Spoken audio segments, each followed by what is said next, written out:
2025 সালের রমজান মাসে ফোরাত নদীর তলদেশ থেকে অদ্ভুত শব্দ শোনা যাচ্ছে এবং সেটি রেকর্ড করা হয়েছে। তাহলে কি প্রিয় নবীর করা ভবিষ্যৎবাণী খুব কাছাকাছি চলে এসেছে? এই অদ্ভুত আওয়াজটি একটু শুনুন, তারপর এই আওয়াজ সম্বন্ধে কিছু চাঞ্চল্যকর তথ্য আজ আপনাদের জানাবো।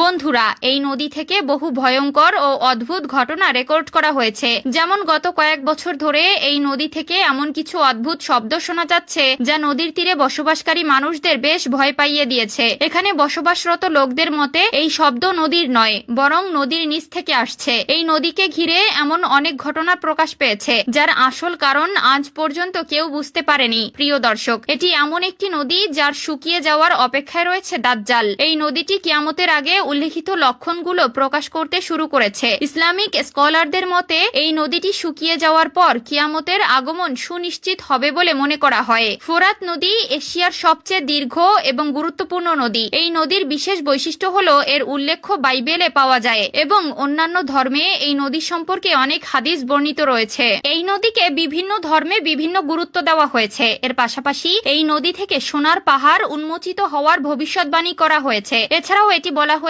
যে কিয়ামতের বড় বড় নিদর্শনগুলোর মধ্যে একটি হবে এই নদীটি সম্পূর্ণভাবে শুকিয়ে যাবে। বন্ধুরা, কিয়ামত আসার আগে এই নদী থেকে অনেক ধরনের নিদর্শন প্রকাশিত হবে যেগুলোর মাধ্যমে বোঝা যাবে যে মহাবিশ্বের অবসান এখন খুবই কাছাকাছি, অর্থাৎ কিয়ামত আর বেশি দূরে নেই। বহু শতাব্দী ধরে এই নদী খুবই অশান্তভাবে প্রবাহিত হচ্ছিল, তবে সাম্প্রতিক কিছু বছর ধরে এই নদীতে অনেক বড় পরিবর্তন দেখা দিতে শুরু করেছে। এই শব্দগুলো সম্পর্কে অনেকেই মনে করেন এই শব্দগুলি নদীর নিচে বন্দী সেই ফেরেশতাদের হতে পারে যাদের একসময়ে আকাশ থেকে পৃথিবীতে নামানো হয়েছিল এবং পরে পৃথিবীতে বন্দী করে রাখা হয়েছে, যাদের ফলেন অ্যাঞ্জেলস বলা হয়, কারণ তারা বিশ্বাস করেন যে হযরত ঈসা আলাইহিস সালাম এই জায়গাতেই আসবেন। এই নিয়ে বিভিন্ন ধর্মের বিভিন্ন মতামত রয়েছে। ইসলামিক গবেষণা অনুযায়ী একটি হাদিসে বলা হয়েছে যে কিয়ামত আসার আগে ফোরাত নদী থেকে একটি বড় সোনার পাহাড় বের হয়ে আসবে। এটি প্রকাশের পর একটি বড় যুদ্ধ হবে, এতে অনেক মানুষ নিহত হবে। আবার কিছু অন্যান্য ধর্মের মানুষ মনে করেন